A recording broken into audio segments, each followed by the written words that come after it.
साप्ताहिक CA one liners 7 मार्च से 13 मार्च तक 3। एक बांग्लादेशी पर्यावरण वकील रिजवाना हसन को 2022 के अंतर्राष्ट्रीय महिला साहस IWOC पुरस्कार के लिए चुना गया है। भारत, बांग्लादेश और नेपाल ने BBIN मोटर वाहन समझौते MVA के कार्यान्वयन के लिए उनके द्वारा हस्ताक्षरित एक सक्रिय समझौता ज्ञापन को अंतिम रूप दिया है। आंध्र प्रदेश सरकार ने एक बार फिर Scott state of governance ranking 2021 में शीर्ष स्थान हासिल किया है। साप्ताहिक CA वन लाइनर्स 7 मार्च से 13 मार्च तक 2। झूलन गोस्वामी ने ऑस्ट्रेलिया की पूर्व स्पिनर लिन फुलिस्टन के 39 विकेटों की बराबरी की और महिला विश्व कप में संयुक्त रूप से सर्वाधिक विकेट लेने वाली गेंदबाज बन गईं। सरकार ने पूर्व वित्त सचिव अजय भूषण पांडे को राष्ट्रीय वित्तीय रिपोर्टिंग प्राधिकरण का अध्यक्ष नियुक्त किया है। गीतांजलि श्री का अनुवादित हिंदी उपन्यास टॉम्ब ऑफ सैंड अंतर्राष्ट्रीय बुक पुरस्कार 2022 के लिए लंबे समय से सूचीबद्ध है। साप्ताहिक CA वन लाइनर्स 7 मार्च से 13 मार्च तक 1। छत्तीसगढ़ के मुख्यमंत्री भूपेश बघेल ने मार्च 2022 में कौशल्या मातृत्व योजना की शुरुआत की। बोधगया में भगवान बुद्ध की भारत की सबसे बड़ी शयन मुद्रा में मूर्ति का निर्माण किया जा रहा है। दक्षिण कोरिया में यूं सुक येओल को देश का नया राष्ट्रपति चुना गया है।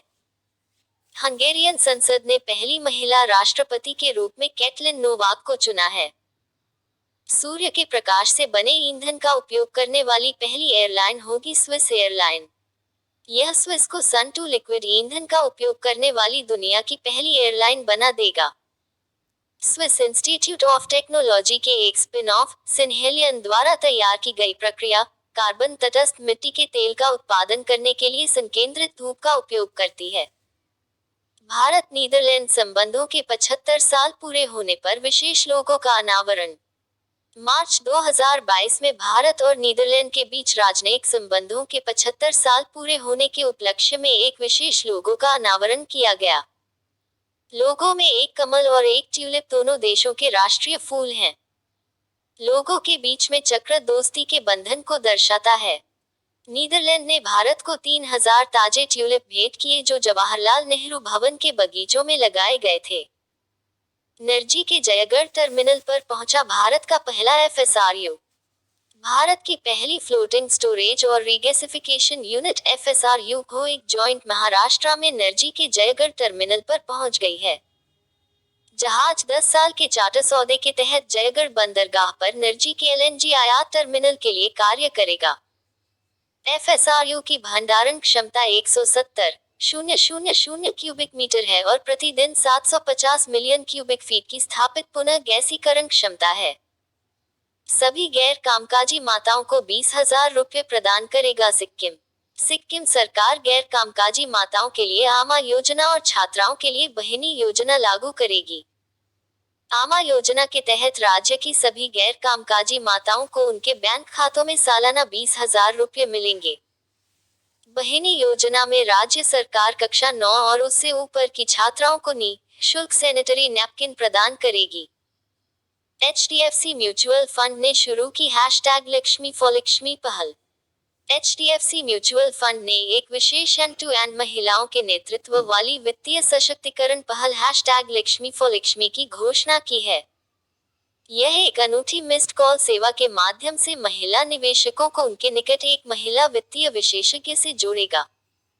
महिला वित्तीय विशेषज्ञ महिला निवेशक के प्रश्नों का मार्गदर्शन और समाधान करेगी। उदाहरण के लिए, म्यूचुअल फंड में क्यों और कैसे निवेश करें, सीप के लाभ आदि। क्रेडिट प्रोसेसिंग को शक्ति प्रदान करने के लिए जिटा और मास्टरकार्ड के बीच साझेदारी। क्रेडिट कार्ड प्रदाता जिटा ने मास्टरकार्ड के साथ 5 साल की वैश्विक साझेदारी की घोषणा की है। समझौते के हिस्से के रूप में फर्म जिटा के आधुनिक, क्लाउड नेटिव और पूरी तरह से AP ready credit processing stack पर दुनिया भर में जारीकर्ताओं के साथ संयुक्त रूप से क्रेडिट कार्ड लॉन्च करेगी। जिटा मास्टरकार्ड के डिजिटल 2 फर्स्ट प्रोग्राम सहित उत्पादों और सेवाओं को पूर्व एकीकृत करने के लिए मास्टरकार्ड नेटवर्क तक पहुंच प्राप्त करेगा। वित्तीय धोखाधड़ी के तौर तरीकों पर RBI ने जारी की पुस्तिका। भारतीय रिजर्व बैंक द्वारा और BA वेयर और नामक एक पुस्तिका जारी की गई है। यह धोखेबाजों द्वारा उपयोग किए जाने वाले सामान्य तौर तरीकों और विभिन्न वित्तीय लेन देन करते समय बरती जाने वाली सावधानियों के बारे में जानकारी देता है। यह नकली ऋण वेबसाइटों सहित SIM swap, phishing link, lottery इत्यादि जैसी आमतौर पर उपयोग की जाने वाली धोखाधड़ी तकनीकों के खिलाफ सुरक्षा उपायों पर विस्तार से बताता है। जलवायु बल अंटार्कटिका अभियान के लिए आरुषि वर्मा का चयन। पिस्टल और ट्रैप शूटिंग में राष्ट्रीय स्तर की निशानेबाज आरुषि वर्मा को मार्च 2022 में होने वाले 2041 जलवायु बल अंटार्कटिका अभियान में भारत का प्रतिनिधित्व करने के लिए चुना गया है। अभियान का उद्देश्य जागरूकता बढ़ाना और अंटार्कटिका के संरक्षण के लिए काम करना है। 2041 क्लाइमेट फोर्स अगली पीढ़ी के सस्टेनेबिलिटी चैंपियन को प्रशिक्षित और विकसित करने के लिए एक वैश्विक पहल है। सिंगापुर के टी राजा कुमार FATF के अध्यक्ष नियुक्त। सिंगापुर के टी राजा कुमार को financial action task force FATF का अध्यक्ष नियुक्त किया गया है। उनकी नियुक्ति, जो 1 जुलाई 2022 से शुरू होती है, 2 साल के निश्चित कार्यकाल के लिए है। वह जर्मनी के डॉक्टर मार्कस प्लेयर का स्थान लेंगे। FATF 1989 में G7 द्वारा स्थापित एक अंतर सरकारी निकाय है जो मनी लॉन्ड्रिंग और आतंकवाद को रोकने और मुकाबला करने के लिए अंतर्राष्ट्रीय मानक निर्धारित करता है। प्रियंका नोटक्की बनी भारत की 23वीं महिला ग्रैंड मास्टर। प्रियंका नोटक्की ने MPL 47वीं राष्ट्रीय महिला शतरंज चैंपियनशिप में अपना अंतिम WGM महिला ग्रैंड मास्टर मानदंड हासिल किया। उन्होंने 7.09 स्कोर किया। 2 मार्च 2022 को भारत की नवीनतम महिला ग्रैंड मास्टर बनने के लिए 2348 पर प्रदर्शन किया। उन्हें टूर्नामेंट में तीसरा स्थान भी मिला था। उन्होंने वर्ष 2021 के अपने तीसरे ओवर द बोर्ड टूर्नामेंट में अपना दूसरा WGM और पहला IM अंतर्राष्ट्रीय मास्टर मानदंड अर्जित किया। FATF की ग्रे लिस्ट में बना हुआ है पाकिस्तान। पेरिस स्थित financial action task force FATF ने एक बार फिर पाकिस्तान को बढ़ी हुई निगरानी सूची में बनाए रखा है, जिसे और कोर्ट, ग्रे लिस्ट और कोर्ट के रूप में भी जाना जाता है।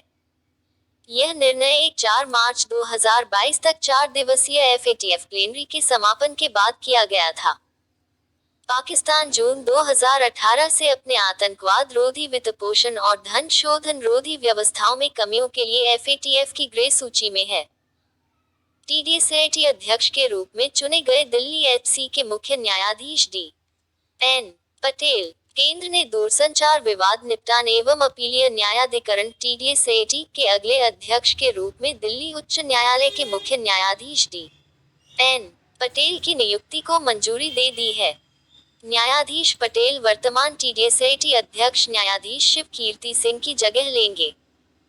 वह 4 साल की अवधि के लिए या अगले आदेश तक, जो भी पहले हो, TDSAT के अध्यक्ष का पद संभालेंगे। पाकिस्तान के पूर्व राष्ट्रपति रफीक तरार का निधन। 1997 से 2001 तक देश के राष्ट्रपति के रूप में कार्य करने वाले सुप्रीम कोर्ट के पूर्व न्यायाधीश रफीक तरार का मार्च 2022 में निधन हो गया। उन्हें तत्कालीन प्रधानमंत्री नवाज शरीफ ने मनोनीत किया था। उन्होंने 1991 से 1994 तक सर्वोच्च न्यायालय के न्यायाधीश के रूप में कार्य किया था। उन्होंने 6 मार्च 1989 से 31 अक्टूबर 1991 तक लाहौर उच्च न्यायालय के मुख्य न्यायाधीश के रूप में भी कार्य किया। भारत के सबसे बड़े तैरते सौर ऊर्जा संयंत्र का उद्घाटन। Southern Petrochemicals Industries Corporation Limited SPIC ने मार्च 2022 में भारत के सबसे बड़े तैरते सौर ऊर्जा संयंत्र का उद्घाटन और पूरी तरह से संचालन किया। तमिलनाडु के तूतिकोरिन में स्पिक कारखाने के परिसर में स्थित यह 48 एकड़ का तैरता हुआ सौर ऊर्जा संयंत्र 62 एकड़ में फैले एक बड़े जलाशय पर स्थापित किया गया है। यह प्रति वर्ष 42 मिलियन यूनिट बिजली पैदा करने में सक्षम है। तमिलनाडु के तूतिकोरिन में स्पिक चेन्नई सुपर किंग्स बना भारत का पहला unicorn sports enterprise. Chennai super Kings CSK देश का पहला स्पोर्ट्स यूनिकॉर्न बन गया है, जिसका मार्केट कैप 7,600 करोड़ रुपए के उच्च स्तर को छू गया है और ग्रे मार्केट ट्रेडिंग में 210-225 रुपए के प्राइस बैंड में इसकी हिस्सेदारी है। महेंद्र सिंह धोनी की अगुवाई वाली सीएसके ने दुबई 2021 में अपना चौथा आईपीएल खिताब जीता। अब इसका मार्केट कैप अपनी मूल इकाई इंडिया सीमेंट से ज्यादा है। दिल्ली हवाई अड्डा पुरस्कार में सर्वश्रेष्ठ हवाई अड्डे के रूप में उभरा। दिल्ली हवाई अड्डे ने एशिया प्रशांत क्षेत्र में लगातार 3 वर्षों 2018, 2019 और 2020 के लिए उच्चतम श्रेणी के तहत सर्वश्रेष्ठ हवाई अड्डे की स्थिति बरकरार रखी है। इंदिरा गांधी अंतर्राष्ट्रीय हवाई अड्डा IGIA एक बार फिर 2020 के लिए एशिया प्रशांत में आकार और क्षेत्र द्वारा सर्वश्रेष्ठ हवाई अड्डे के रूप में उभरा है।